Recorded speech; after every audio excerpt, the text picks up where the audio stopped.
This question speaks to the composer's perspective. And is Beethoven's music actually out of tune when played in equal temperament? In other words, would a Viennese concertgoer in 1813 consider a modern performance of Beethoven's piano music out of tune? This speaks to the audience perspective and experience. If analysis and experimentation could answer these two questions affirmatively, that Beethoven intended the audience to hear something of key characteristics, and that the audience could readily perceive that intention, I feel that there would be a strong argument to be made that Beethoven's music ought to be played in non-equal temperament, specifically a historically accurate temperament from the late 18th century. The ultimate purpose of my research with these questions in mind is to consider Beethoven's piano music and determine whether the use of well temperament would be historically accurate by identifying evidence of well temperament within the pages of contemporary treatises, historical accounts of pitch perception and relevant documents, and Beethoven's music itself. Also, to test whether a modern audience can actually distinguish between equal temperament and well temperament through experimental research. Analyzing the harmonic landscape and common temperament practices of Vienna in the early 19th century is just as complicated and somewhat more confusing than analyzing the cultural landscape. Few sources that I found took the same approach to defining temperament and relating its practical use. And even then, there are instances where scholars blatantly disagree on how to interpret temperaments described. However, other historical evidence from the late 18th and early 19th century undeniably confirms the perception of key characteristics and well temperament during Beethoven's lifetime. Namely, the works of Steblin, Barber, Duffy, Donahue, and Ellis, who you will see in my bibliography, illustrate how the practice of well temperament is clearly prevalent in the early 19th century, both from a performance and compositional perspective. For an example directly related to Beethoven, the biographer Anton Felix Schindler, though much criticized for his biographical methods, maintained that Beethoven undeniably utilized key characteristics in his compositions and improvisations. Now, key characteristics are symptomatic of only one tuning system: well temperament.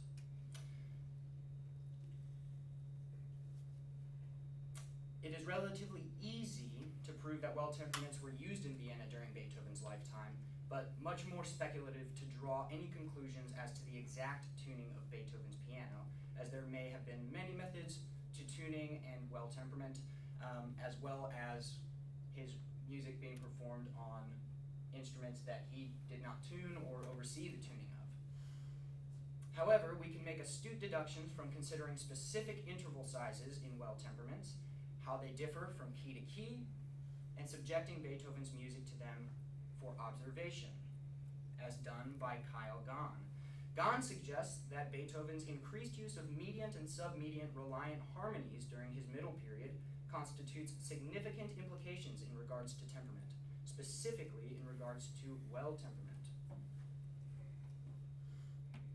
As an example, we look at Beethoven's Waldstein Sonata in C major, which includes both C major and B flat major themes in just the first theme. For the second theme, Beethoven modulates to E major, the mediant, not the dominant or subdominant.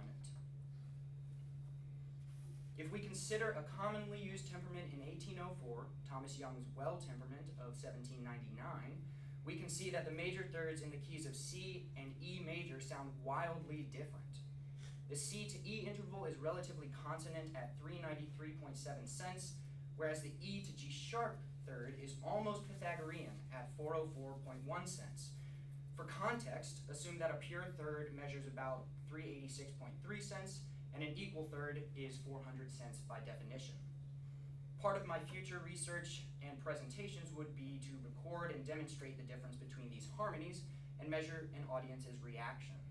Which brings us to the ultimate question: does this matter to the audience? Some scholars have argued that the general audience does not distinguish the nuance of temperament. However, where key characteristics are mathematically quantifiable, we're able to test whether the audience's musical experience is enhanced by purer, well-temperament thirds. Through experimental research, we can foreseeably determine whether audience members perceive the different third sizes. To recap, Beethoven's music may be more historically accurate and actually sound better in well-temperament. Key characteristics are mathematically quantifiable, and the hypothesis of audience preference is testable. Here's my selected bibliography, and thank you for listening.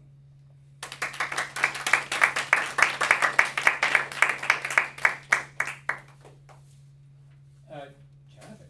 Yeah, this makes me think of how if a choir doesn't have a piano, they'll normally go towards well-tempered than equal-tempered. So I wonder if studies have been done with like a choir singing well-tempered and equal-tempered, if there's been some audience in that. That may be. There have been a few. Application is difficult to determine, but there are even musical compositions that discuss and sort of play on the just intonation and the well-tempered, sort of nature of the choral ensemble. It's interesting. Thank you. Other questions? If you don't have them, I'm going to ask you to have them. Hannah. I think it would be good for you to be specific about what you mean when you say testing the audience's perception of this phenomenon, because you kind of just say test it and then don't explain that. Right. Yes, unfortunately I didn't really have time to fit a lot of my experimental method into this presentation, but it's there, maybe for a longer talk. Even outside of this presentation, I have like some more clinical descriptions of testing methods. Thank you. Sarah. So why did you choose to focus on Beethoven's middle period for this? Good question. This gets a little bit more into kind of like my field specifically that most people aren't aware of, but essentially, historically speaking, and how we treat music today, somewhere or like after Bach, we stop considering historical temperament, especially since Mozart and Beethoven's piano works are served well on the piano, but historically, it seems like there is a good argument to be made that Beethoven's music would have been performed and judged based on key characteristics and sort of temperament philosophies of the time. So the reason is really that I saw kind of a discrepancy of when equal temperament actually became common use, which is like mid-late 19th century to the music of the early 19th century, which we perform in equal temperament today. Maybe one more, Trevor. This is a two-part question.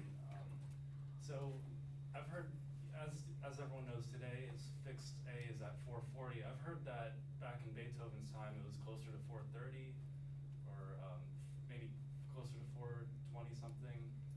And if that's true, how would that inform well temperament? Good question.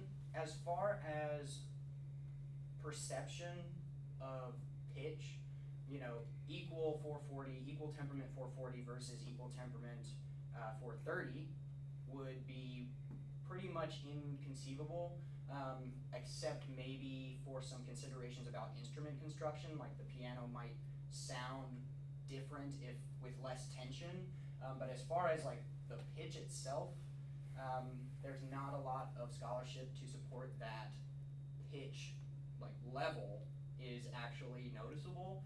And in Vienna, from what I could find, there are dozens and dozens of pitch forks, tuning forks cataloged, and they range from like 380 to 360 or 460. Wow. Like even within German-speaking Europe around this time, pitch standard varied widely based on other, it's just a big wash. But yes, the actual temperament and proportion and relation of the notes is much more readily perceptible by the audience. Okay. Okay, thank you, Danny. Thank you.